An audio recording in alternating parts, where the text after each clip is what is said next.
Welcome to the Reversing Diabetes with Delane MD podcast, episode number 176. I'm your host, Dr. Delane Vaughn. If you are looking for strategies to live a naturally healthy life, you are in the right place. I have not picked up smoking. I have been sick. I was sick actually, it was probably 2 weeks ago. And I actually feel fabulous. But this weekend, I lost my voice. And I'm recovering from that, so I sound horrible. I apologize for that. I don't know, I want to say that I sound better today than I have for the last few days, but that's probably not true. So I apologize. I have not picked up smoking. I do not feel like smoking is living a naturally healthy life. Please do not think anything like that has happened. I'm just feeling, my voice is just feeling a little under the weather. So I apologize for my voice. Again, this is episode number 176. Today, we are going to talk about badassery. It is a word, or now it is. Clearly, if you have seen the podcast title, it's titled Badassery. I've said it now twice, maybe 3 times. There are going to be some PG-13 words in this podcast episode today. I was literally born on a naval base, raised by a sailor. My dad was a sailor, my uncle was a sailor, my son's a Marine. Like, this is part of the environment, or more part of the, the culture that I was raised in, and I have no problems about it. But if you have little humans in earshot, or other humans who you'd rather not hear these words, you might want to pop in your AirPods or your earbuds, or pause until you're alone. Before we get started, before we jump into badassery, I do want to mention the strategies that I teach on this podcast can be dangerous if you are medicated for your type 2 diabetes. So if you are on meds for type 2 diabetes and you start to make changes to your diet, you may need to have those. You'll likely need to have, that's the point. You're going to need to have those meds adjusted. Recognize you are medicated because of the way that you ate before. When you change the way that you eat, you will likely need less medications. That's the whole point of making these changes. So what I'm trying to tell you is, if you're medicated, be very careful about changing the way that you eat. Make sure you have a good line of communication with your medical provider, somebody at that office who you can call and say, these are my blood sugars. Can you tell me what to do with my meds? They seem to be getting lower. Do I need to come off my meds? Do I need to make an adjustment down on my meds? What do you want me to do? Make sure you have that relationship with somebody at your medical provider's office so that you can be safe as you make these changes. And also, again, I've said this, I've started saying this at the beginning of every episode. So giving you this warning about these changes, these dietary changes. If you make these dietary changes, you may find that you need less meds, or it could be dangerous if you stay on the same dose of meds. So you need to have this relationship with your doctor. But do understand, if your medical provider is not interested in you making these changes, if they're like, no, you don't need less meds, you don't need less insulin, you need to eat more carbs. If that's what they're saying, they do not have the same goal that you have as far as coming off of these medications. At that point, you probably need to seriously consider finding another medical provider who is going to help guide you through this process of coming off your medications. I always say that that's what my program is for. I don't take over medical care of any of my clients, but I am that watchful eye that says, hey, your numbers are getting too low. You need to call your doctor. Hold that med today. Call your doctor. Ask them what they want you to do. I am that watchful eye to keep you safe, but do understand it can be dangerous if you make these changes and you do not have somebody being that watchful eye to guide you off of those medications. So I want to always point that out with each podcast episode in order to keep you safe. So I also want to, this podcast, we're going to jump in about badassery. Check out Instagram, Facebook, check out Delane MD on both of those platforms. I have a number of different posts over the last week where I've posted pictures that are going to go along with this podcast. So check those out so it makes more sense to you. Also, subscribe to the YouTube channel for who are listening on the podcast as it's dropped in the podcast players on a Monday. That's awesome, but do understand I'm recording this on a Wednesday and I'm broadcasting it live on YouTube. So one, you can get that information early, but two, you can also interact. You can go to YouTube, you can make comments, you can do all of these, you can have some interaction there.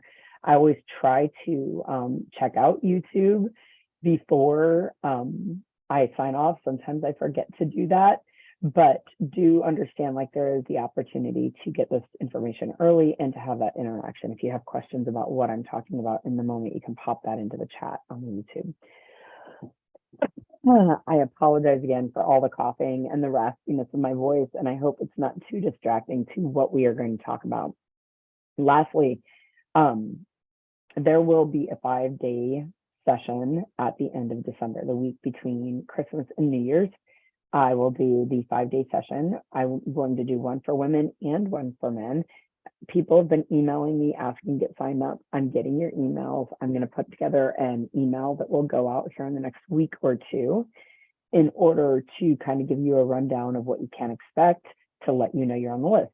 So if Christmas comes and you haven't gotten an email from me and you've emailed me saying, hey, I want to be in this group, or you've sent me a message on Instagram or Facebook saying I want to be in this group, and I haven't emailed you by Christmas, send me another message, send me a direct message, send me however you need, telepathically communicate with me, whatever it is you need to do to get in touch with me.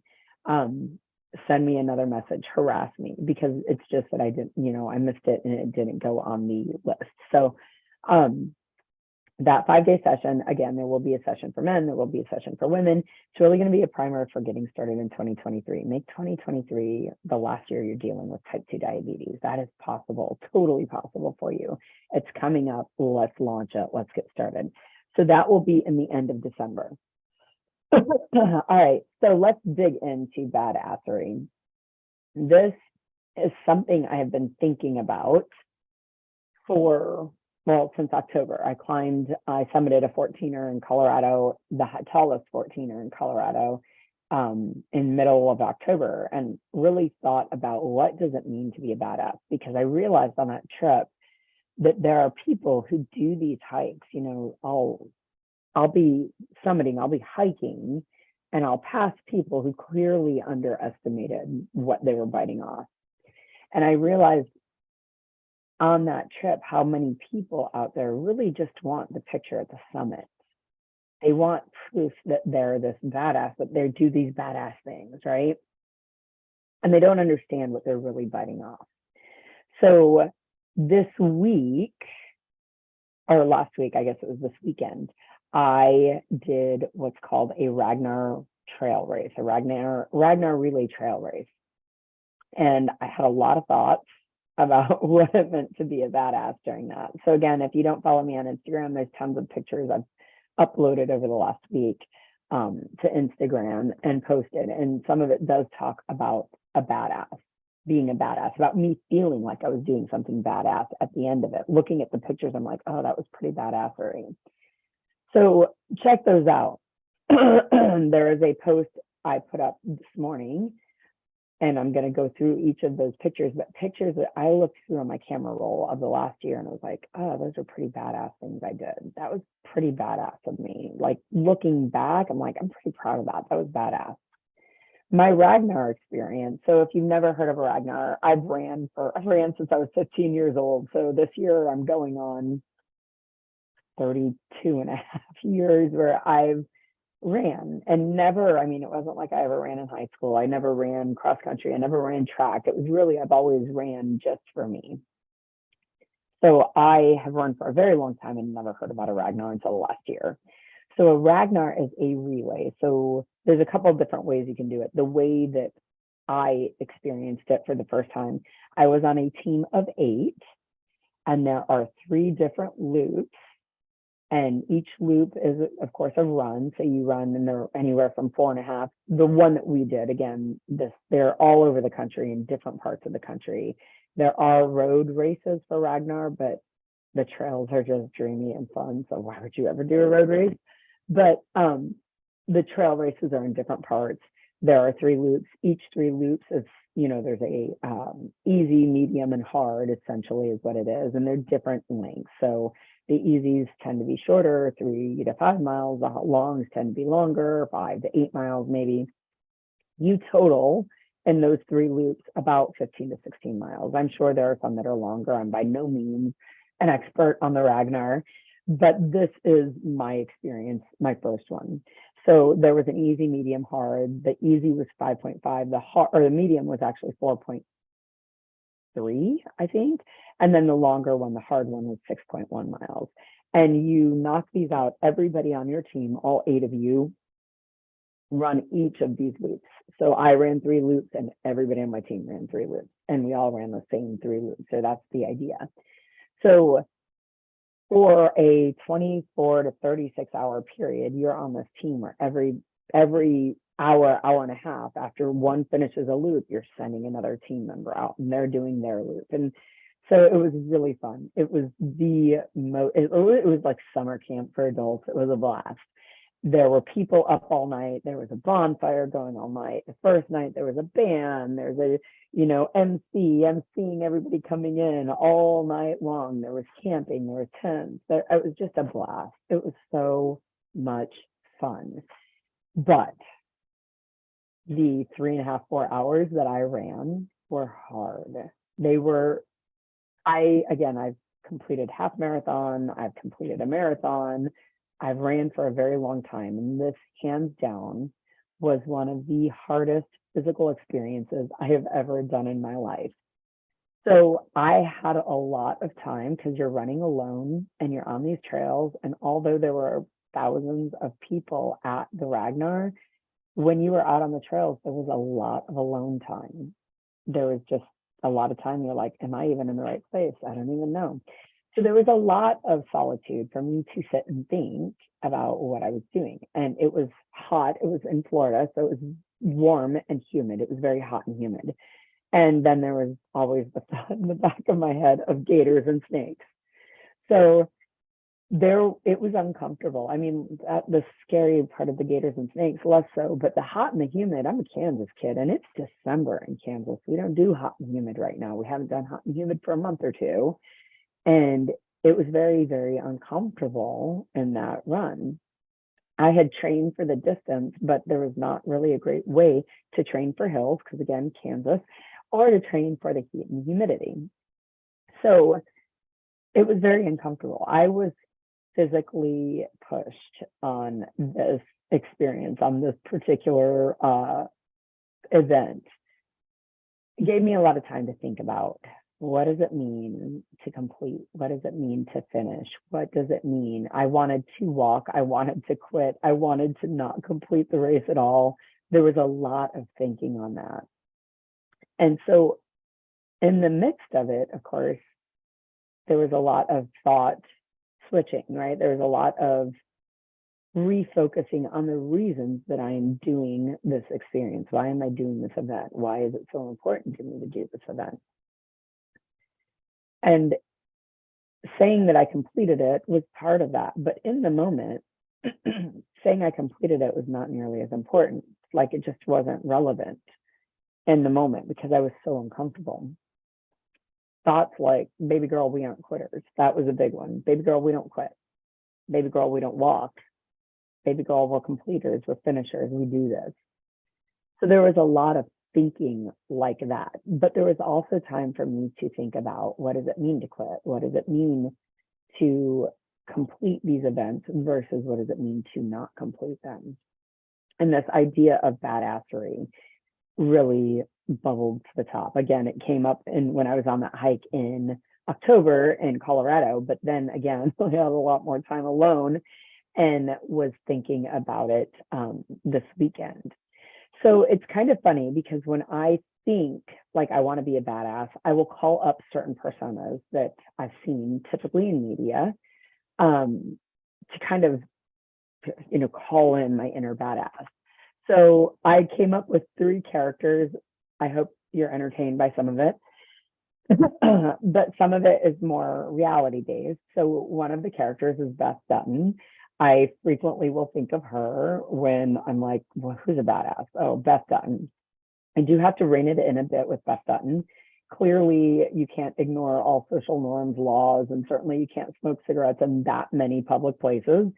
For anybody who doesn't know, Beth Dutton is a character on Yellowstone. If you do not watch Yellowstone, I really enjoy that show. But Beth Dutton is a character there. She's borderline villainous, definitely borderline narcissist. But she's definitely a get shit doneer. She is the kind of woman who stops at nothing to achieve the goal that she needs, sometimes like questionable morals in there, but she has a task or a goal that she needs to complete, and she does not stop until that is done. So I've also frequently, and I've talked about this on the podcast, thought of Wonder Woman when I'm calling in my inner badass. And so here's the deal. I don't think of Wonder Woman because she's dressed in a swimsuit, which is clearly the wardrobe for saving the world. I don't understand that. I certainly do not think of Wonder Woman because of her hair being perfectly coiled and curled in the middle of beating somebody's ass. That is not why Wonder Woman is a badass to me.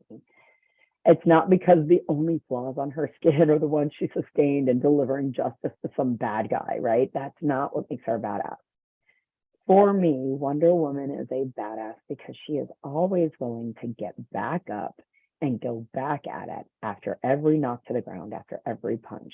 It is met with her getting back up and fighting for what she believes is important. And I think that is just utter badassery.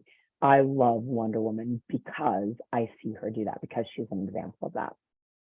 A more realistic example of badassery is in a woman named Kat Cole. If you don't know who Kat Cole is, I highly recommend you look her up.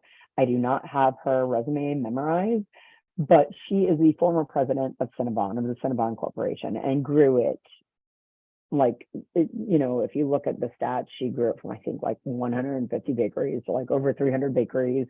She put them into like Schlotsky's and all of these other restaurants in order to grow the business. She changed the business model in order to make it I don't know that it was a failing, but it wasn't thriving. She really launched it to be this thriving corporation. It's an unlikely hero to have me talking about the president of Cinnabon when we're talking typically about reversing type 2 diabetes. But this woman, she came from nothing. She worked her way up from being a Hooters girl. I am not kidding. She was the youngest VP in the Hooters organization at age 26 because she worked her way up. Then after Hooters, it was Cinnabon. How did this woman do it? Because she is pure grit. This woman works hard. She works really, really hard. She does not stop until she achieves the goal she's working for. She's not swayed by naysayers. She's unfazed by people who doubt her. She is a get shit doneer extraordinaire. I love this woman. I love her story. Truly a badass. So when I think about what is badassery, what does it mean to be a badass? Being a badass involves producing results. For me, I believe badassery is in the producing of the results and not letting unimportant, irrelevant things get in the way of the goals that you want, of the results that you want to achieve. When we think of our health goals and we see pizzas or candies or sodas or cupcakes and they're getting in the way of those goals, that's something badasses don't let happen, right? Or if you believe that like your health is not getting where you want because you're not exercising, which can be debated, but we're not going to dive into that. If you believe it's the exercise that you're missing out on because you don't have the time, but then you find that you're spending hours at night watching TV or hours on some social media platform. The statistic out there is that the average American adult spends 2.5 hours each day on some social media platform. If we're letting those things get in the way of the goal of exercise, that is like anti-badassery, right? Like that badasses don't let that happen. Or maybe it's stress. Like maybe you understand that your health isn't where you want to be because you're stressed. You get stressed, and maybe it's cortisol, or maybe it's that you're making bad food choices when you're stressed. And maybe it's stress about some petty argument or petty disagreement with a coworker, or bills, or some petty quarrel with a family member, some irrelevant disappointment in your life. And that stress drives you to make bad decisions or drives your cortisol up. But that is the exchange. Badasses do not make the exchange for their health over these petty things, right? It's not the lack of creating your health because of the stress or the exercise or the food that's making you sick. A lot of times it's a sleep component, right? Like, I know I'd be healthier if I was getting better sleep. I would make better food choices. I wouldn't have so much cortisol in my system. I'd feel better. All of these things would lead to health. But instead, we're trading Jimmy Kimmel at night for that result. Badasses don't do that. These are the reasons that I frequently will hear from women who are trying to reverse their type 2 diabetes, who are struggling to make those choices. They believe that these reasons, that they can't figure out how to not eat the food, that they don't have time to exercise, that they're so stressed, that they can't get sleep. They believe that these are the reasons they're sick with type 2 diabetes. They're fearful that these things are going to cause them to lose a toe, end up on insulin, go blind, end up on dialysis. They believe that these are the things that are keeping them from a vital life of longevity with their families and their loved ones.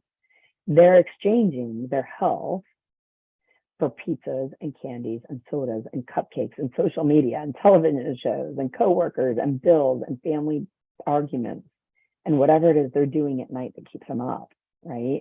They're exchanging that for their health. Badasses don't do that. These are irrelevant things that we exchange for our goals, the results, the health that we want. Deciding if these things are worth their health is like work that needs to be addressed by each of us, right? For me, in my brain, badass women don't let irrelevant issues get in the way. But there are certainly things that are important to us that we choose to exchange, right? Like, I choose, for me, I want to deal with certain things in my life. I put them into my life because they're important to me. We all do this, and we don't do it begrudgingly. Like, we don't begrudge the important things in our life. We do them lovingly because we want to do them. And we understand that there's plenty of us to do the important things. And I want you to hear that. There's plenty of you and your time to go around and do the important things. If you find that you are pittering time away on social media, on television shows like Yellowstone, which is the only show that I watch, and it's 1 hour a week. But I do find that I lose time on social media platforms, absolutely. If you're pittering away your peace because you're stressed about petty things, like, these are not things that we want to do. We begrudge these things because they're really not important to us. We don't do them lovingly because we don't want to do them. There's plenty of us to do the important things. For me, I want to give my attention to my children and my grandson, right? I make exchanges. Some people call these things sacrifices. They aren't sacrifices. They aren't hard. I love every minute of it. I love every dollar spent traveling to see my family and my son and his family in Louisiana, which is a 9-hour drive or a $400 airplane ride for me, right? I love every minute. I love every penny spent. I want to spend time with my friends. I love my work. I love all of my work. Every different thing that I do professionally, I love. And I want to give of me to those things. The issue at hand is not the things that we want to give our attention to. The issue at hand that's robbing you of the results that you want is the things that you don't want to give your time to, but you end up doing it anyway. Badasses don't do that. I don't want to give my time, and I'm not saying I'm a badass, that's not, and I'll get to that. But for me, I don't want to give my time to food that makes me sick. Like, I don't want to exchange my health for cupcakes, ice cream, pizza. I just don't want to do that. I don't want to give myself to petty disagreements with coworkers. And I sure as shit would not waste any time or mental energy with arguments with my family, my brother, and my parents. Like, I wouldn't waste any of my energy in that space. I don't want to give my time to some petty disappointment. I don't want that to get between me and my goals. I enjoy social media, but I don't want to sacrifice my goals for it. So there are things that we have to figure out, okay, how do I want to enjoy this? How do I want to enjoy television? How do I want to watch Yellowstone, but not sacrifice all of my goals for them? So the way I see badass women, a badass woman is somebody who does not exchange her goals for the things that she's really not willing to do it for, the unimportant and irrelevant distractions.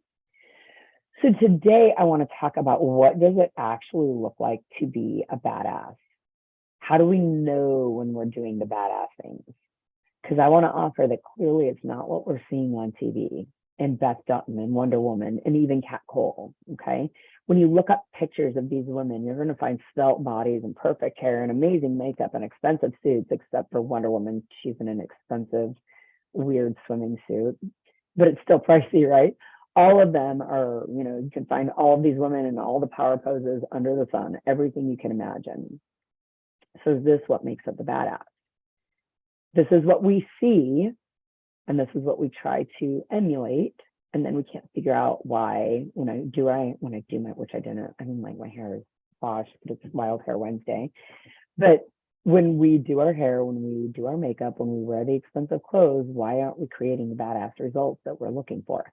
When I end up at the top of a mountain, or when I go to REI and I buy all the expensive gear and I put it on and I take a picture of myself, why is that not the same as being at the top of the mountain? Why is that different? Those things are not what makes a badass. Society is, marketing is probably selling us an image of badassery, but that's not badassery. We're taught this in society that that's what it takes to be badass. And so we get really disappointed when we go to do the work and find out that it's hard, but we really believe we're a badass. Anyone can get their hair and makeup done. Anybody can put on the clothes and make them look sharp and hold the power pose. There's no accomplishment in looking the part. The accomplishment, the badassery, is in the doing. It's not the clothes from REI that makes somebody a badass at the summit. It's the I walked every single step for 7 miles from 9,000 feet in elevation to 14,441 feet in elevation. I walked every step. I had every piece of sweat, every drop of sweat. I had all the oxygen that dwindled to, so thin air at that peak. I did all of that. That's the badass thing. So the example in my head, these humans, Wonder Woman and Beth Dutton, I would offer maybe Kat Cole is the real McCoy, and I'm gonna dive into that. She's truly a badass, but they do all have an element of it, right? So for Beth Dutton, in all of her harshness and lack of moral and ethic code, ethics code, she's questionable, but there is something to be learned from not letting others' opinions drive us. There's something to be said for giving less shits in life. Badasses don't look at others for guidance. True badasses know that they have that guidance inside. They know. Badasses know that what they're doing to reach that goal. For me, I could have looked at all the other runners last weekend and watched how they were striding and watched what their pace was. For me, I knew it was the next step forward. Baby girl, we aren't quitters. Baby girl, we don't walk. Next step forward, let's keep going. That was inside. Badasses know that. For Wonder Woman, it's her ability to get back up even when she's knocked down. That's badassery. And that's something that's driven inside of her, because if you look around, everybody else stays knocked down. For Kat Cole, she's the real McCoy. She is truly a story of working hard until you get it figured out. But the characteristic I really love in her is the willingness to give it a try when you have no idea how, be willing to be wrong, the willingness to try and try and try again until you figure it out, the willingness to look like a failure to others along the way, right? Like, see Beth Dutton, right? What did we just discuss about Beth Dutton? Giving less shits about what others see along the way. This idea of continuing to try and try again, that's Wonder Woman, right? Like, doing it over and over, getting back up until you figure it out. I don't know everything about Kat Cole, but she seems very, very badass to me. So when we decide on a result that we want to create, when we sign up for a goal, and we, in our brain, we want the finish line. So many of us get coaxed in by the finish line. We want the picture of us crossing the finish line. We want the picture at the summit. We want the picture of us with the before and after weight loss shots, right?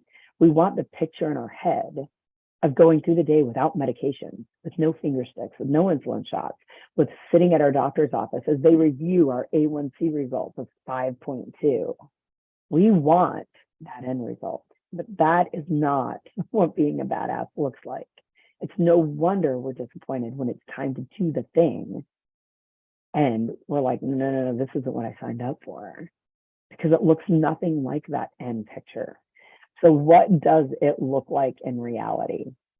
In reality, when I think of the things for me, and I can only speak for me, when I think of the things that I've accomplished, like the things that I'm really proud of, I had one term baby and then I had twin preemies. When I think about my education, when I think about rebuilding after divorce, when I think about learning to grow a business and build a business, when I think about how I learned to rock climb, how I taught myself to paddle board, how I learned the safety things that you need to know before you go up a 14er and try to climb a mountain. Being a grandmother, learning how to do that, even though I think, like, in my brain, I'm still like, I don't know, 19 years old, seems impossible that I could be a grandmother. But I think about what it meant, like how I learned that process, learning to love, like learning to be in a relationship, never being sure if I'm doing it quote unquote correctly. When I think of these things, they're not perfectly coiffure. There is no perfect makeup. There's no expensive clothing. Typically, it looks exhausted and spent on the floor, not a power pose, right? So again, I hope that you have a chance. I hope they have an Instagram account, and I want you to go and look at my Instagram post from last week or from this week. As I drop this podcast, and on Monday, it will be last week. I posted 10 pictures from my phone that, as I was going back and looking over the years, like, man, that was badass. That was a pretty badass experience. I was badass in that picture. When I look at them, and there were plenty of pictures, actually I had to cut back to 10 because Instagram won't let me post more than that. There were pictures of me in a hazmat, with a hazmat COVID suit as I was going in early on in COVID before everybody got immunized, and I was hazmated up. There were pictures of me early morning runs, certainly no makeup, hair pathetic, just I don't even know what to say about my hair in those pictures. They were tragic. Some were hot and sweaty, some were freezing cold with hats on to stay warm. There were pics of me outdoor climbing, right? A weekend with my friends out and climbing in Arkansas and the rocks, right? There was no makeup, there was sweat, literally there was blood, there were bugs, there was dirt, probably on my face. There were pics of me sleeping in the back of my SUV near a trailhead so I could get up first thing in the morning before the sun came up and summit a 14er. There were pictures of me at the top of a 14er. There was no makeup, there's lots of sweat, there's limited oxygen, for God's sake. I was cold, but it was exhilarating. There are early morning paddleboarding sessions where I have my workout clothes on because I typically would work out, and then I would go do that. There was no makeup, it was hot, I was sweaty. There's a picture of my home lit up with Christmas lights, which seems weird, but what was badass about that is I put up all those decorations on my own after my divorce. There was no man to help me, and it's totally imperfect in every way. There were mismatched lights, which are hysterical, but that was badassery to me. There has been the recent picture of me crossing the Ragnar in this relay race. It was the last of my 3 runs. Certainly there was a lot of dirt, there was a lot of sweat, there was blood. There were no shower facilities at the campsite, so there was a lot of grossness after 3 runs were built up on me. So, and then there was a picture of me, I was doing a home project, again in a hazmat suit. There was bugs, there was creatures that I was gonna clean up in this home project. There was a lot of dirt and there was a lot of elbow grease, right? So when I looked at all of those pictures and those pictures came across, I was like, oh, that was pretty badassery.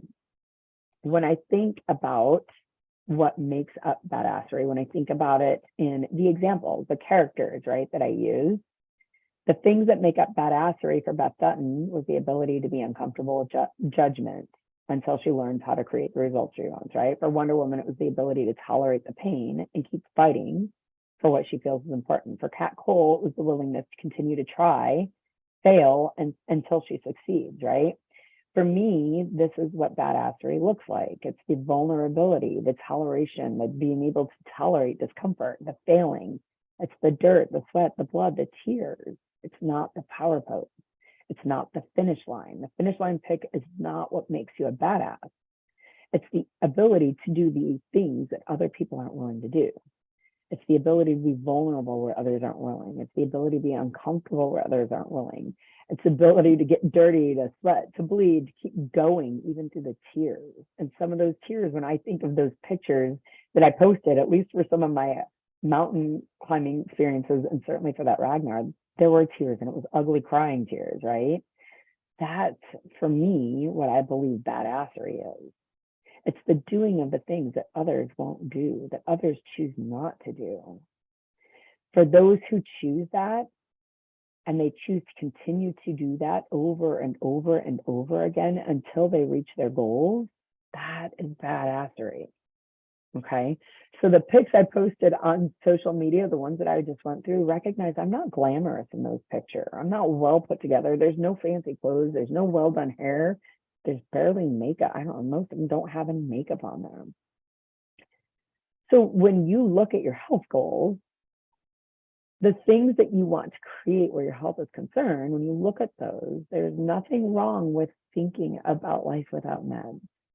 There's nothing wrong with thinking about life without finger sticks. There's nothing wrong with thinking about, I'm never going to have to do insulin injections. And certainly, friends, there's nothing wrong with thinking about sitting at that doctor's appointment while your doctor tells you that your A1C is 5.2. There's nothing wrong with seeing yourself in that space, but don't be confused. That is not what makes it badass. That is not what will make you a badass. What makes it badass is when you're sitting at the dinner party and you're having salad and chicken while everybody else is having pasta and bread. That's badass. It's watching everybody ice cream at the 4th of July picnic while you have a couple chunks of watermelon. That is badass. It's eating the only the insides of the sandwich at the Super Bowl party or the football party or the, whatever event you're at. It's eating only the insides while everybody else eats everything. The insides, the outsides, the bread, the Doritos, the sodas, the brownies, all the things. That's badass. Getting up at 5 a.m. while the rest of the house sleeps so that you can get your exercise in, that's badass. Badassery is calculating your macronutrients and then comparing them to your blood sugars every damn day until your blood sugars normalize. Those are the badass things. These are the things that most people are not willing to do.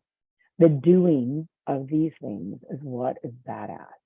If they were easy to do, everybody would be doing it, and it wouldn't be badassery. So I want you to consider, what is it like to be these women, these characters? What is it like to be badass? What do you think they think about the way they're living their life? My suspicion is they don't see what they're doing as particularly badass. Okay, maybe Beth Dutton, she's, again, borderline narcissist.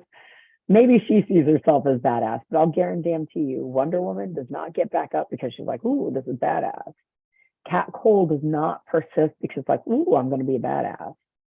When I look at women in my life, even women that I consider badasses, when I think of my colleagues, there's one particular colleague in my community, and I got to sit at the dinner table with her at a meeting last night, and I looked over at her. She has decades of service in our community, and everybody knows she's a badass. Everybody. She, in the 1980s, was lead on HIV care. She is bright. She is brilliant. And she was up earlier than everybody else, and she rounded later than everybody else. And typically she did it in the heels. She is a badass. And I'll guarantee you, every time she put her heels on, she was like, oh, I'm doing this to be badass. Every time she did it, she wasn't up early in the morning because she's like, oh, I'm going to be a badass. She was serving. That's what made her a badass. She was doing it out of service. I have another colleague who constantly is fighting against this system, trying to help others see how medicine is doing it wrong.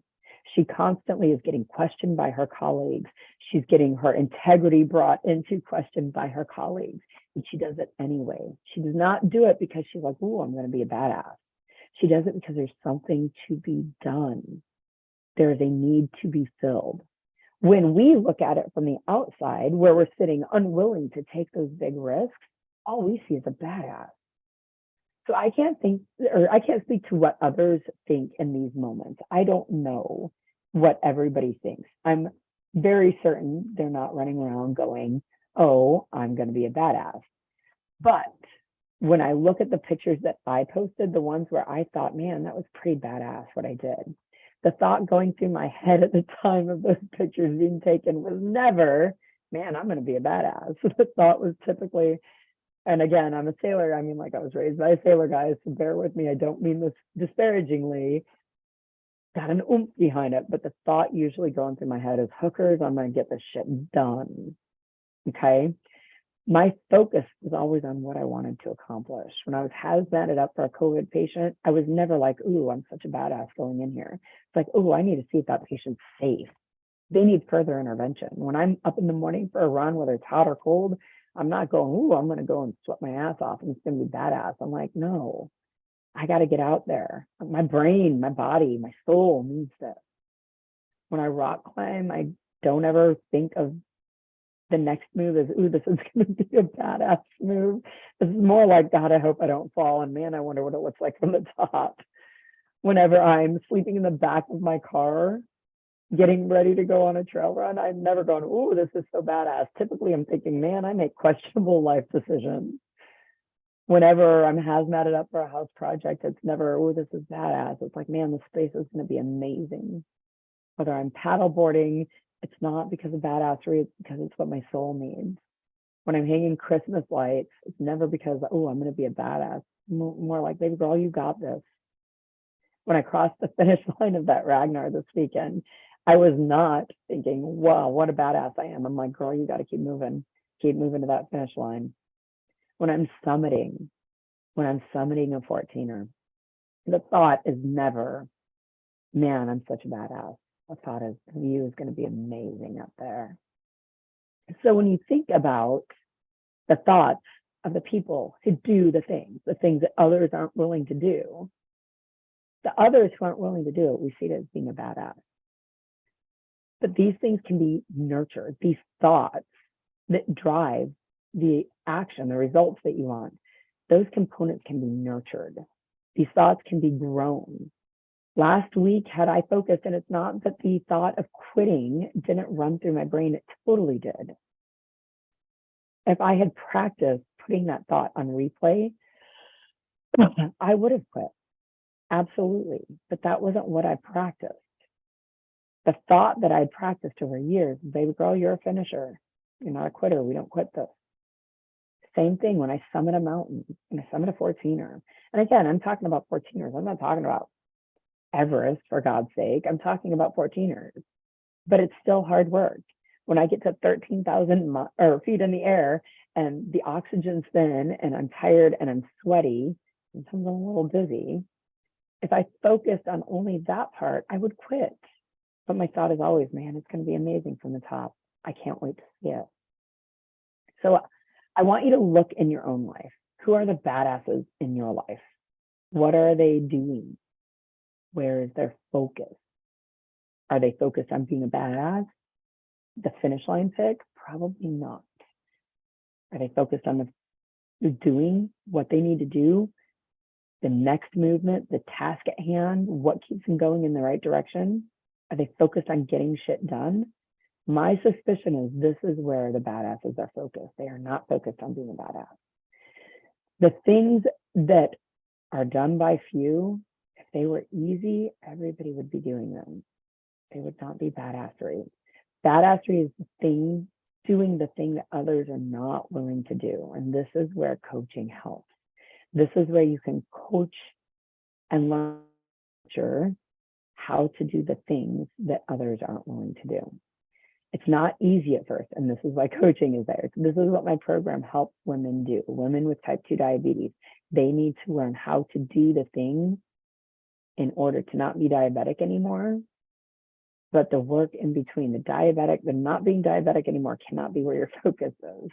It's the movement in between, and that's where coaching helps. That's what my program helps women do. It's hysterical to think about it, but really this is training ground for badassery. So if this is something you're interested in, if this is where you know the issue is, if you just need some knowledge base on like what causes type 2 diabetes, listen to the podcast. I go into that multiple different times in multiple different episodes. Check it out, implement that knowledge, make those changes. But if you want the results and you know what needs to be done, but you're having that hard time doing the thing, that's where coaching will help. Send me a message, Delane@DelaneMD.com. I'm happy to answer any questions, get you on a consult, tell you how my program will help you. We can get you started and you can start working on this and getting that result that you want. All right, I'm gonna hit stop on the recording. So anybody listening on the podcast,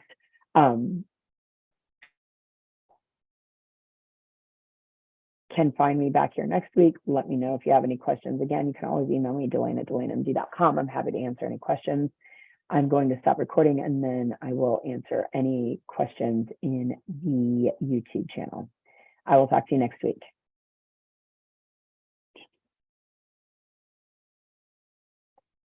Okay, I am reviewing the YouTube channel. I don't see any questions in the comments.